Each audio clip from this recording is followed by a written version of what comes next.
and thank you for joining me on this latest video from Altered Image Coaching.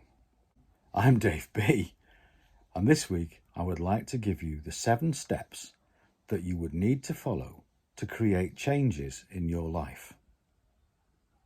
Whenever we are working on changing some aspect of our lives, there are some very clear steps that we need to take. These can often be taking place at a level beyond conscious thought.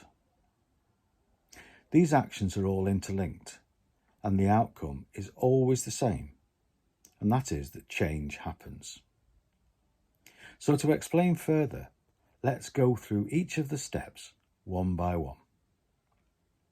Step 1 is realization. You realize that you want to change, but you haven't taken any action towards that change for whatever reason. You could be stuck in a certain pattern. You might have come as far as you can along a certain path, and then you hit a proverbial brick wall. Circumstances may have changed, so now you have to make changes as well. And then step 2 is preparation. It's worth noting that this can be very unsettling. You might feel as if you are on a seesaw, and that you are rocking between uncertainty and having conflicting thoughts. You find yourself trying to gain clarity about the next move you should make. You are still unsure and possibly unskilled. You don't know how to make the changes you want, but you are making small steps forward. Then step 3 is action. You find and you take steps towards changing your behaviour.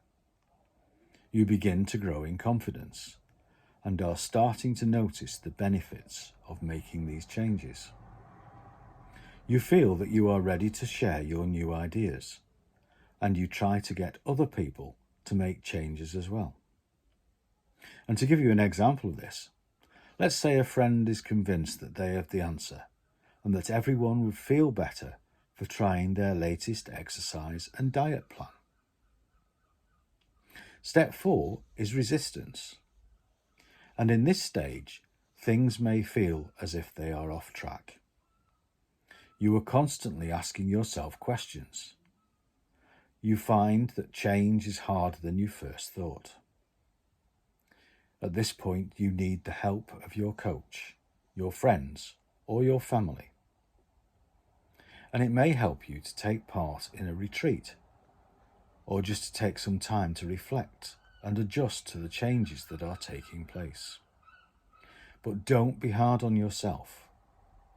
Reward yourself for all the progress that you have already achieved, and give yourself a pat on the back for the smallest of wins.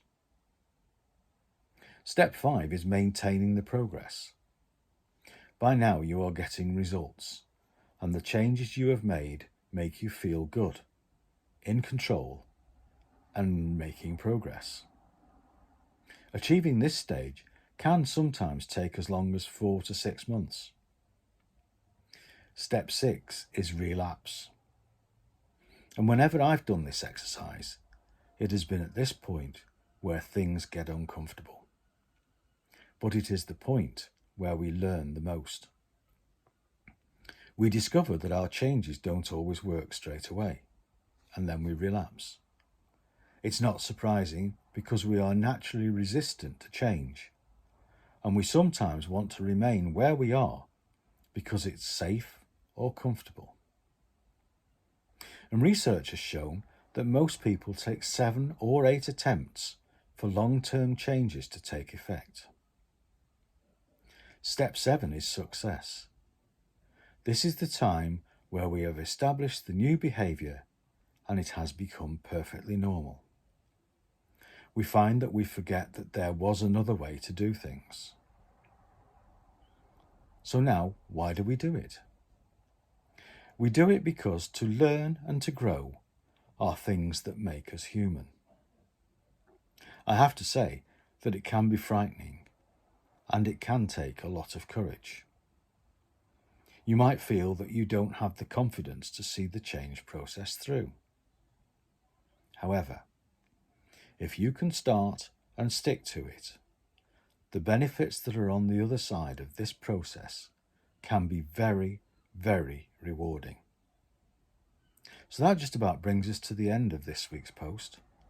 I hope that you've enjoyed it, and if it's raised any questions, please feel free to drop me an email. My email address is devonlifecoach@mail.com, or you could give me a call. The number is 07731 510 040. So thank you very much for being here. I'm Dave B, and I'll catch you again next week for another post.